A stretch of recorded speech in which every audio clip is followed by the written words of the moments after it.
નમસ્તે વિદ્યાર્થી મિત્રો, પાઠક સ્કૂલ અમરેલી ઓનલાઈન એજ્યુકેશનના આ વિડિયો લેક્ચરમાં આપનું સ્વાગત છે. વિષય પર્યાવરણ આસપાસ ધોરણ 3, જેમાં પ્રકરણ નંબર 23, જેનું નામ છે સુંદર કપડાં, એટલે કે રંગબેરંગી સુંદર મજાના કપડાં વિશેની વાત અહીંયા આ પાઠમાં સમજવાની છે.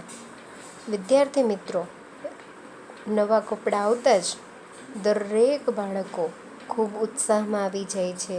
વાર તહેવારમાં નવા કપડાં પહેરતા હોય છે અને એ ખૂબ જ સુંદર કપડાં હોય છે, બરાબર. જેમ કે રંગબેરંગી હોય છે, જુદા જુદા રંગના હોય છે, અને સાથે સાથે ઘણા બધા એવા કપડાં કે જેમાં સુંદર મજાની ભાત દોરેલી હોય છે, બરાબર.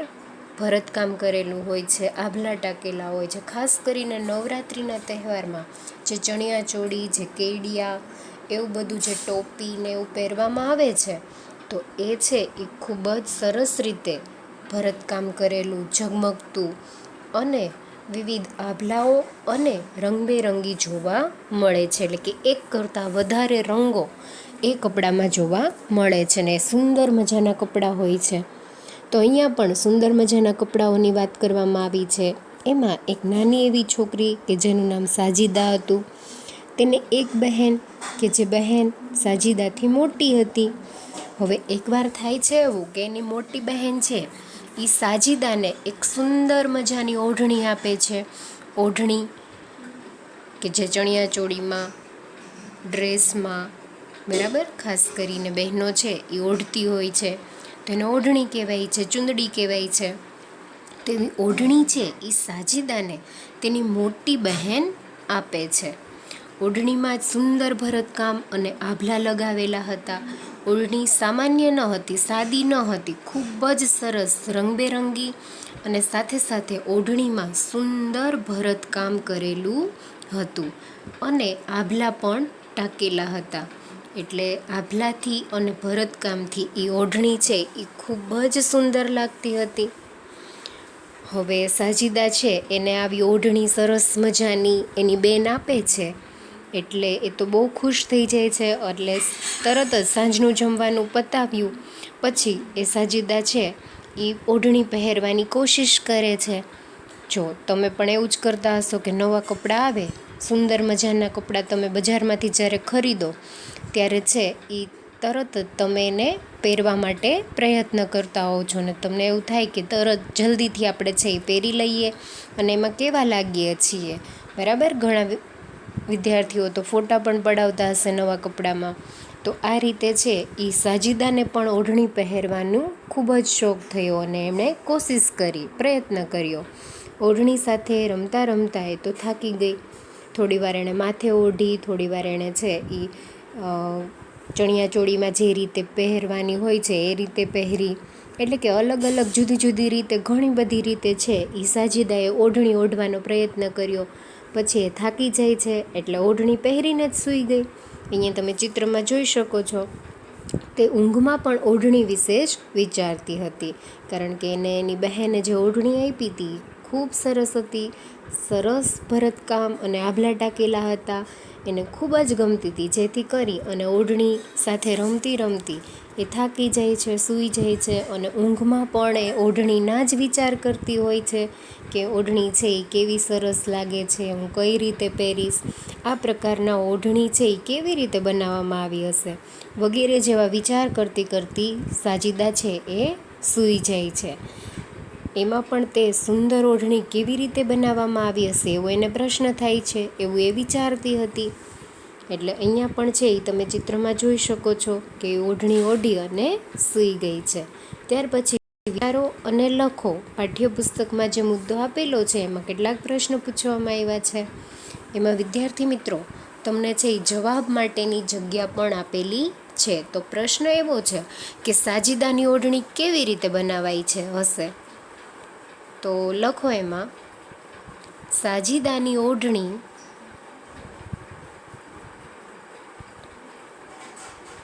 દોરાથી વણાટકામ કરી અને કાપડ તૈયાર કરવામાં આવ્યું.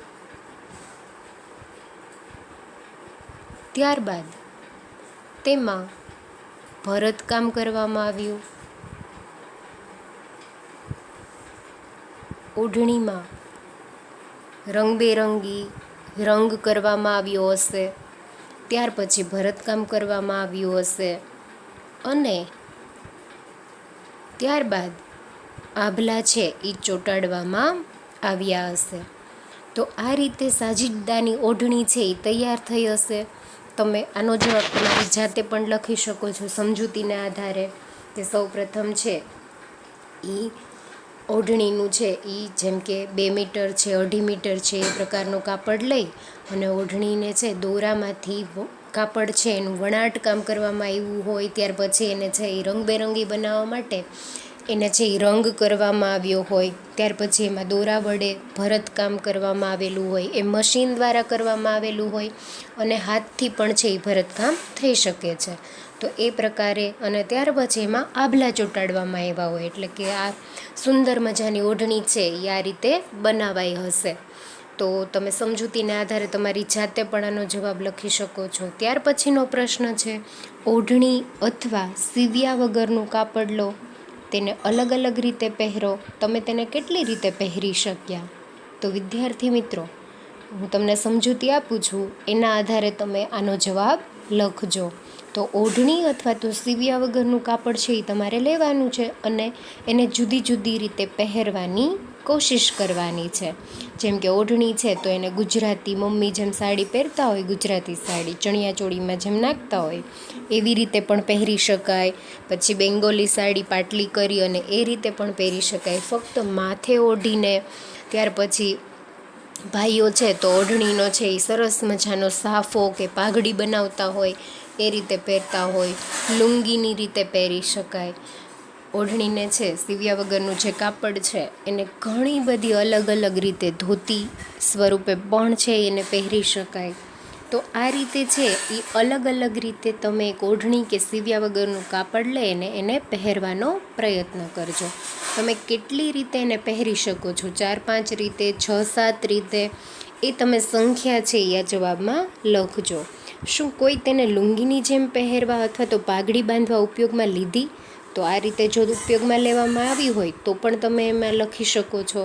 બીજી કઈ રીતે તેને પહેરી શકાય એ વિશે પણ તમારે છે એ જવાબમાં લખી શકો છો. તો આ પ્રમાણે છે એ ઓઢણી કે એક કાપડ લઈ અને તમે જુદી જુદી રીતે એને પહેરવાની કોશિશ કરી અને કેટલી રીતે પહેરી શકો છો, કઈ કઈ રીતે પહેરી શકો છો એના વિશે તમે ચોક્કસથી લખજો.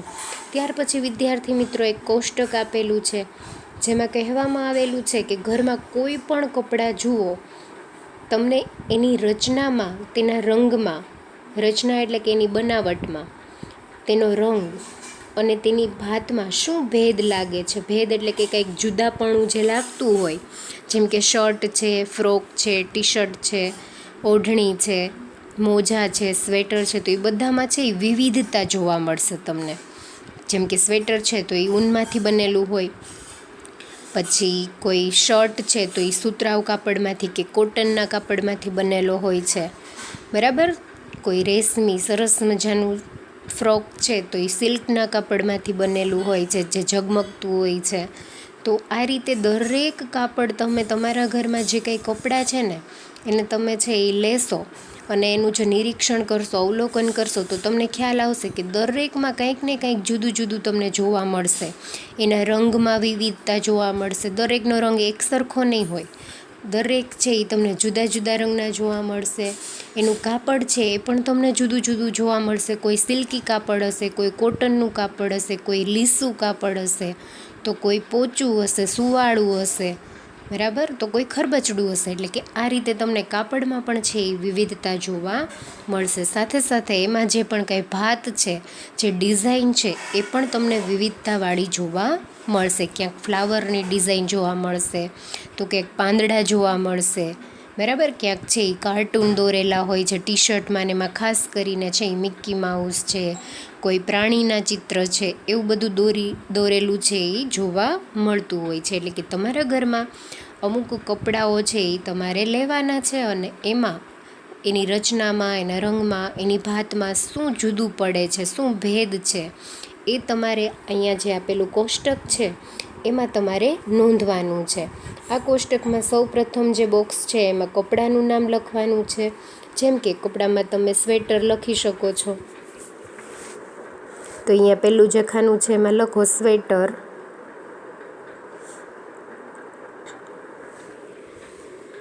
તો કપડાની રચના, તો કેવી રીતે રચના કરવામાં આવી છે? તો સ્વેટર છે એ ઊનમાંથી બનેલું હોય છે. તો તમે એમાં લખી શકો ઊન.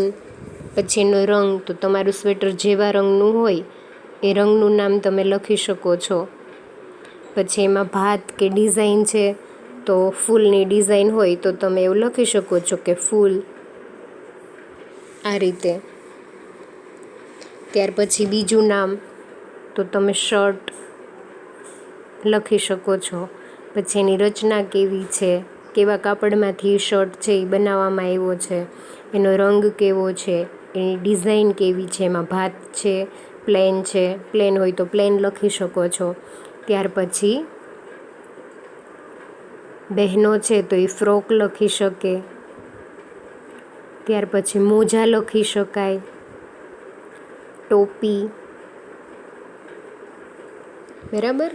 પછી એમાં તમારે કપડાની રચના, રંગ અને ભાત છે એ તમારી પાસે જે પ્રમાણેનો રંગનું સ્વેટર, શર્ટ, ફ્રોક, મોજા, ટોપી હોય એ રંગનું નામ લખજો. એમાં જે પ્રકારની ભાત હોય, પ્લેન હોય તો પ્લેન લખજો. એની રચના છે એ કેવા કાપડમાંથી કરવામાં આવી છે, ઊનમાંથી, કોટનના કપડામાંથી, સિલ્કના કપડામાંથી, એ પણ તમે લખી શકો છો. ત્યાર પછી સાડી, મમ્મીની સાડી, તો સાડી લખી શકો છો. ચાદર લખી શકો છો. પછી રૂમાલ, પડદા, ઓછાડ, આ પ્રમાણે તમે જુદા જુદા કપડાં જે તમારા ઘરમાં છે એનું નિરીક્ષણ કરી, એનું અવલોકન કરી અને આ કોષ્ટક તમારે ભરવાનું છે. એમાં કેટલીક વિગતો જે માંગેલી છે, કપડાનું નામ, કપડાની રચના, રંગ, ભાત કે ડિઝાઇન, એ તમે લખી શકો છો. ત્યાર પછી જાડું કાપડ અથવા કોથળો, સાવધાનીપૂર્વક જુઓ. હવે તમારા ઘરમાં જો કોઈ એવું જાડું કાપડ હોય અથવા કોથળો તો હોય જ, બરાબર, તો એનું છે એ તમારે ધ્યાનપૂર્વક નિરીક્ષણ કરવાનું છે. અને ધ્યાનથી તમે જોશો ને તો એમાં તમને છે એ આડા અને ઊભા, એટલે કે લંબાઈ અને પહોળાઈમાં તમને દોરા જોવા મળશે. અને એ દોરા છે એ આડા અને ઊભા એવી રીતે છે એનું વણાટ કામ કરેલું હોય છે. અને એ રીતે જાડું કાપડ અને કોથળા છે એ રીતે સીવવામાં આવેલા હોય, બનાવવામાં આવેલા હોય. એમાં આડા અને ઊભા દોરા છે એ વપરાયેલા હોય છે. એટલે એનાથી એની લંબાઈ ને પહોળાઈ છે એ તમે જોઈ શકો છો. તો તમારા ઘરમાં જાડું કાપડ કે કોથળો હોય તો એને ધ્યાનથી તમે જોવાનો પ્રયત્ન કરજો. તો લંબાઈ ને પહોળાઈ તમે જોશો તો તમને આ પ્રકારના આડા અને ઊભા છે એ દોરા જોવા મળશે. એને તાણાવાણા કહેવામાં આવે છે.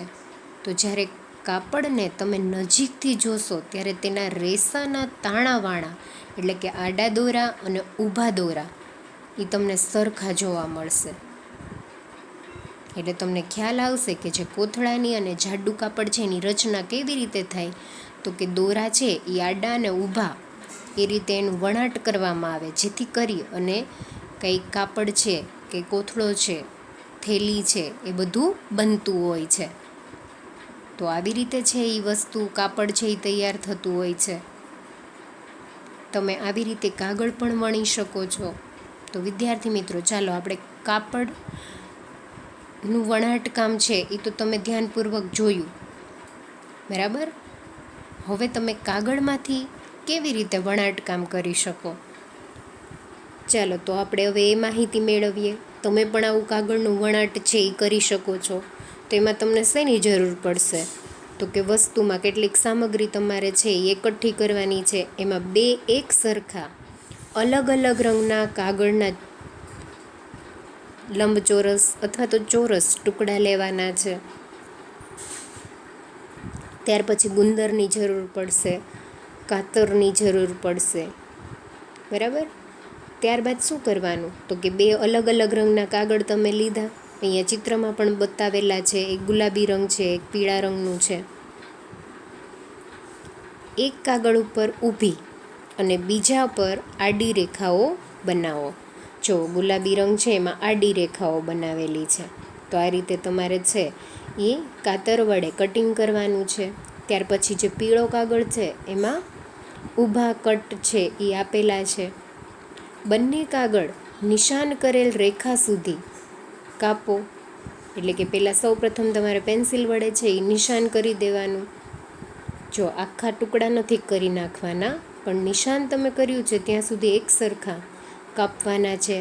એક કાગળ આડો અને એક કાગળ ઊભી રેખાઓ આ રીતે ચિત્રમાં બતાવ્યા પ્રમાણે તમારે કટિંગ કરવાનું છે. ત્યાર પછી ચોથો સ્ટેપ શું કહે છે તો કે ચિત્રમાં બતાવ્યા પ્રમાણે એક કાગળને બીજા કાગળ પર તેની ધાર પ્રમાણે ગોઠવી દેવાનું અને ત્યાર પછી બધી ધારો છે યોગ્ય રીતે ગુંદરની મદદથી ચોંટાડી દેવાની. આ રીતે થઈ જાય પછી હવે પટ્ટીઓથી ચટાઈ બનાવવા કાગળને ગોઠવવાનો છે. એટલે કે એક એક કાગળની જે ઓલી તમે કટિંગ કર્યું છે એ જે ભાગ છે એ એમાં આવી રીતે છે એ કાગળની ગોઠવવાના છે, જેથી કરીને આવું ચેક્સવાળું છે એ બની જશે. એટલે કે આ રીતે કાગળનું વણાટકામ છે એ થતું જશે. જેમ તમે કરતા જશો એમ તમને ફાવતું જશે. પછી છઠ્ઠો સ્ટેપ શું? 5મા સ્ટેપમાં હવે પટ્ટીઓથી ચટાઈ બનાવવા કાગળને ગોઠવવાનો છે. છઠ્ઠા સ્ટેપમાં ચટાઈના છેડા ઉપર પટ્ટી અથવા તો કાગળની ધાર બનાવવાની છે, જેથી ચટાઈ છે એ ખુલ્લી ન જાય. બરાબર. તો આ રીતે તમે છે એ અહીંયા ચિત્રમાં આપ્યા પ્રમાણેની ધાર પણ બનાવી શકો છો, જેથી કરીને તમે જે કાગળમાંથી ચટાઈ બનાવી છે એ ખુલ્લી ન જાય એટલા માટે. તો અહીંયા જે કાગળનું વણાટ જે સ્ટેપ પ્રમાણે નંબર પ્રમાણે આપેલું છે તો એમાં 1 થી 6 નંબર આપેલા છે અને એ પ્રમાણે તમે છે એ કરશો તો ચોક્કસથી તમે કાગળનું વણાટકામ આ પ્રકારની ચટાઈ છે એ બનાવી શકશો. તો આ તમારું હોમવર્ક છે. ચોક્કસથી તમે છે એ કાગળમાંથી આ પ્રકારનું વણાટકામ છે એ ઘરે બનાવજો. તો આ તમારું હોમવર્ક થઈ ગયું. પ્રયત્ન કરજો ચોક્કસથી. એમાં તમે તમારા મોટા ભાઈ બહેન વડીલો એની મદદ પણ લઈ શકો છો. ત્યાર પછી છે કાપડ ઉપર છાપકામ. વિદ્યાર્થી મિત્રો, તમે ઘણું બધું અલગ અલગ છાપકામ છે એ ચિત્રકલામાં કર્યું હશે. બરાબર. તમે સ્કેચબુકમાં પણ તમને શાળામાં પણ આ રીતનું પ્રવૃત્તિ છે છાપકામની એ આપવામાં આવી હશે, જેમાં તમે જુદા જુદા શાકભાજીઓના ચિત્રો છે એનું છાપકામ કર્યું હશે. જુદા જુદા શાકભાજી ફળના ચિત્ર દોર્યા હશે, એમાં રંગો પૂર્યા હશે. બરાબર. તો છાપણી તો તમને આવડે છે, પરંતુ અહીંયા છે કાપડ ઉપર છાપકામ કરવાનું કીધું છે. તો તમારે કોઈ પણ તમારા ઘરમાં કાપડનો ટુકડો હોય કે પછી રૂમાલ હોય, હાથ રૂમાલ, એ લેવાનો છે અને એમાં જેમ કે પાઠ આપણે 1 પર ભણી ગયા એમાં તમે છે એ ફૂલોની રચના અને કાપડ ઉપર બનેલા જે પરણો છે એ જોયા. જેમ કે ઘરમાં છે એ ઓછાળ છે, પડદા છે, ઓશિકાના કવર છે, એમાં જુદી જુદી ઘણી બધી છાપ છે એ આપેલી હોય, ભાત આપેલી હોય. જેમ કે પાંદડાની હોય છે, પછી ફૂલોની છાપ હોય છે, કોઈ પ્રાણીઓના ચિત્રો હોય છે, કોઈ આકારો હોય છે, ચોરસ છે, ત્રિકોણ છે, ગોળ છે. બરાબર. તો આ પ્રકારના આકારોની બધું આપણે 1 પરી પાઠ ભણ્યા હતા એમાં આપણે શીખી ગયા. એમાં ખાસ કરીને ફૂલોની રચના, પર્ણોની રચના કે જે કાપડ ઉપર બનાવેલી હોય એ આપણે જોયું. બરાબર. અને તમે એમાં છે એ છાપકામ પણ કર્યું. એ પ્રવૃત્તિ આપણે એ પાઠમાં કરી ગયા છીએ. અહીંયા છે એ આપણે કાપડનો ટુકડો લઈ અને એમાં શાકભાજી કાપી તમે પણ તેના ઉપયોગથી આવી રચના બનાવી શકો છો. એટલે કે અહીંયા જે ચિત્ર આપેલું છે જેમાં તમે જોઈ શકો છો કે અહીંયા આપેલું ચિત્ર છે એ ભીંડાની છાપ છે કે જે કાપડ ઉપર કરવામાં આવી છે.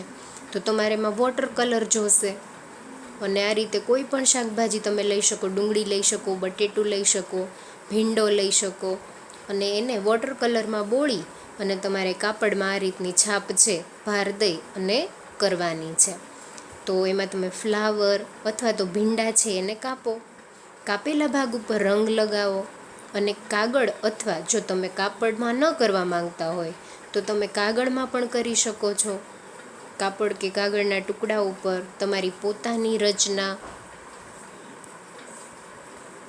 બનાવવાની છે. તો આ રીતે તમે પ્રવૃત્તિ છે એ હોમવર્કમાં કરવાની છે. તો ચોક્કસથી તમે આ પ્રમાણે છે એ હોમવર્કમાં તમે આ પ્રવૃત્તિ કરજો. તો અહીંયા પણ છે HW એટલે કે તમારે આ પ્રવૃત્તિ હોમવર્કમાં કરવાની છે. એમાં તમે જુદા જુદા રંગનો ઉપયોગ કરી શકો છો. જેમ કે અહીંયા છે ભીંડાની છાપ આપણને આપેલી છે પાઠ્યપુસ્તકમાં. તો એમાં પીળો, લીલો, લાલ અને વાદળી રંગ છે એનો ઉપયોગ કરવામાં આવ્યો છે. તમે તમારા મનપસંદ રંગોનો ઉપયોગ કરી મનપસંદ શાકભાજી કે ફળોનો ઉપયોગ કરી અને આ પ્રકારની જુદી જુદી ભાત બનાવી શકો છો. ફક્ત છાપણી જ નહીં, તમે એમાંથી કોઈ અન્ય વસ્તુઓ પણ બનાવી શકો છો. જેમ કે ભીંડાની છાપ છે તો એનાથી તમે ત્રિકોણ બનાવી શકો છો, ચોરસ બનાવી શકો છો.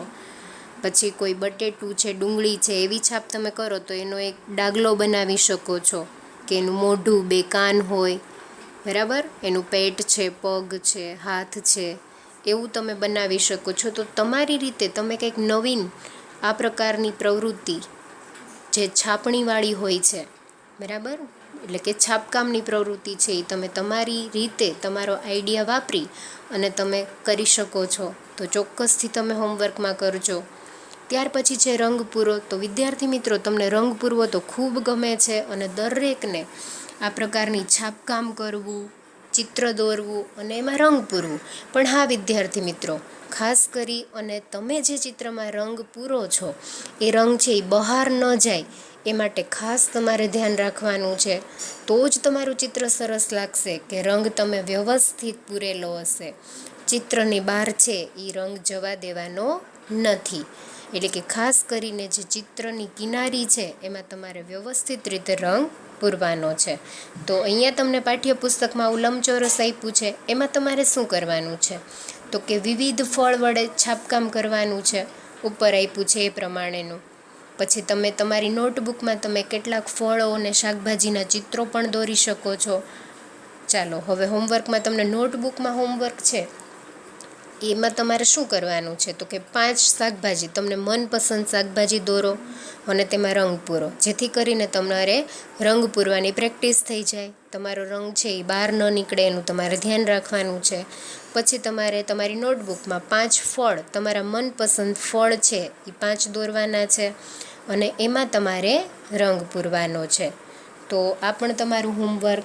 અને અહીંયા તમે છે એ છાપકામ કરજો. તો આ પણ તમારે છે એ હોમવર્કમાં, બરાબર. તો આટલું હોમવર્ક છે એ તમારે આ પાઠનું કરવાનું છે. ફરીવાર આપણે હોમવર્ક સમજી લઈએ. તો સૌપ્રથમ તમારે છે એ અહીંયા કોષ્ટક જે પાઠ્યપુસ્તકમાં આપેલું છે એમાં જુદા જુદા કપડાં છે એ તમારે લેવાના, એનું અવલોકન કરવાનું, એ કપડાના નામ લખવાના અને એની રચના, એનો રંગ, ભાત અને ડિઝાઇન. આ તમારું હોમવર્ક કોષ્ટકનું. ત્યાર પછી તમારે કાગળનું વણાટકામ આ રીતે કરવાનું છે. ત્યાર પછી કાપડ ઉપર છાપકામ કરવાનું છે. અને અહીંયા રંગ પૂરો જે મુદ્દો આપેલો છે એમાં લંબચોરસ આપવામાં આવેલું છે. એમાં તમારે વિવિધ ફળની છાપણી છે એ કરવાની છે. કોઈ પણ ફળની તમે છાપણી કરી શકો છો, બરાબર. એ ચીકુ છે, સફરજન છે, કોઈ પણ દ્રાક્ષ છે, એનું છાપકામ તમે કરી શકો છો. તો આટલું હોમવર્ક. અને નોટબુકમાં તમારે 5 ફળના ચિત્રો અને 5 શાકભાજીના ચિત્રો દોરી અને જાતે રંગ પૂરવાનો છે. તો આટલું તમારે છે એ હોમવર્કમાં કરવાનું છે. અહીંયા આપણો આજે 23મો પાઠ છે સુંદર કપડાં એ પૂર્ણ થાય છે. અસ્તુ.